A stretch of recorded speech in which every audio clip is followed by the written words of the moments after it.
at Ty Schmidt. Jordan Love out 4 to 6, they're saying, I think is the initial diagnosis. We'll talk to Schefter in like 17 minutes. We worried about the Packers, or are we incredibly optimistic about this Philadelphia Eagles team? And that game feels like it happened so long ago. Yeah, I think it's twofold. I think the Eagles are going to be very good, obviously, when you look at all the weapons. I mean, Saquon looked unbelievable. Now, granted, a lot of people were talking about the condition of the field in Brazil, where damn near every single guy in the field was slipping and sliding. It seemed like every time someone went out for a pass, there was no defender within 12 yards of them because guys were just slipping and sliding everywhere. Obviously, Packers dodged a massive bullet from the look of it, it was like, Jordan Love either tore his ACL, his MCL, or he, fractured his kneecap or whatever the case may be. So him potentially only being out, 3 to 4 weeks. A lot of people are saying maybe on the early side of that. That's huge. I mean, it's kind of the same thing with the Packers as it has been.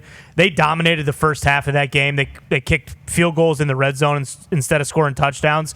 But I think the biggest thing to take away if you're a Packers fan and you don't want to hit the panic button is the defense did look a little bit different. Obviously, like as the game went on, Saquon kind of got his footing and ended up tearing him up. But they caused 3 turnovers, which they weren't causing any turnovers last year. And everyone said it, new defensive coordinator. It's going to take them a little bit of time, I think, to kind of find their footing in that new scheme. And obviously, I think when it's a game in Brazil, you kind of throw everything out the window. It's different. Guys were cramping up. It's hot. It's so much different than what it normally is. So, yeah, should they have won that game? I think they should have. But they didn't. They dodge a bullet with Love not being out for the season. And now we'll see what happens when they have the home opener next week against the Colts. 5 seconds left in the game whenever that happens to Jordan Love. Obviously an incredible bummer. Had to be in, though. Obviously still in it. We can win this entire thing. Malik Willis not getting Hail Mary off, I think, is certainly an interesting situation. Yeah, I got to trade for Tannehill or something. Or you got to sign Tannehill.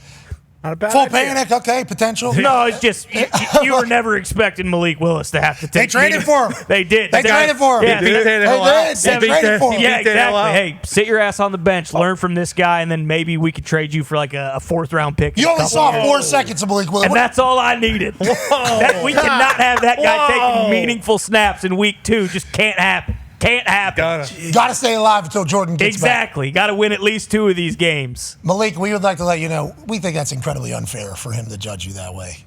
Guy was 5 seconds left of the game. He's just been chilling over here. Yeah. Just been chilling over there. And he's going to come in and huck a Hail Mary. He's no stranger to sitting his ass behind Ryan Tannehill. So why not just do it again for a few more games? All right, let's go to Jordan Love now. Obviously, that's on Friday, and we heard all the reports, and that's 5 seconds left in the game. That's a bummer. Obviously, it's a bummer. 4 to 6 weeks is the projections here with the sprained MCL, or is this still the information we have on this particular Overreaction Monday?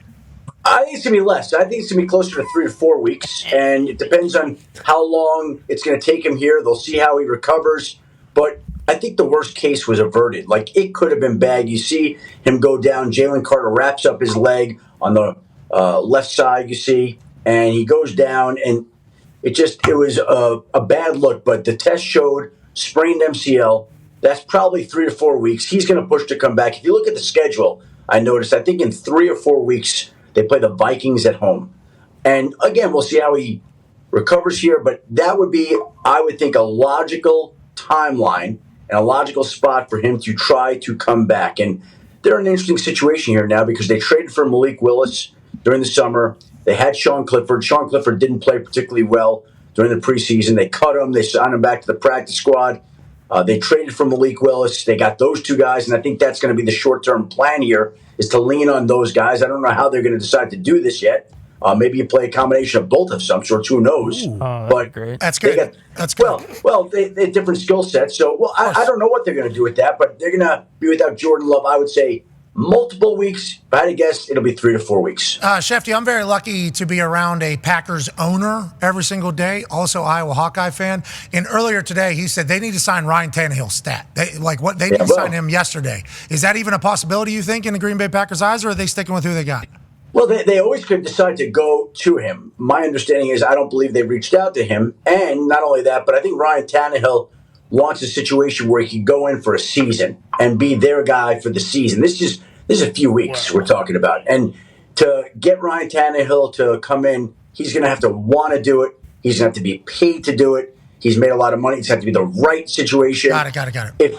If Jordan Love were out for the year, different deal. Different deal. Fortunately for everybody, he's not. Well, Ryan Tannehill has earned this position, I guess, to kind of pick and choose. I assume there's going to be a team that's going to end up in a situation where they bring him in. Think about Joe Flacco last year. Yeah. Think about Joe Flacco last year and the run that he had with the Cleveland Browns. Let's talk about another injury that happened late last night. Go ahead, D-Butch. Yeah, Puka Nacua, obviously coming off a record-breaking rookie year, left the game at halftime last night, didn't return. Any status update with him? Same knee. They were going to be testing it this afternoon. I don't know what it's going to show, but obviously there seems like there was some carryover for the summer. He goes out early on in camp. They bring him back. They said he's going to be ready. He goes out last night, tries to come back, ruled out immediately. The texts I got back last night were testing this afternoon, didn't know. And obviously they got back late last night after that game. I would imagine we'd be getting an update here on Puka fairly soon.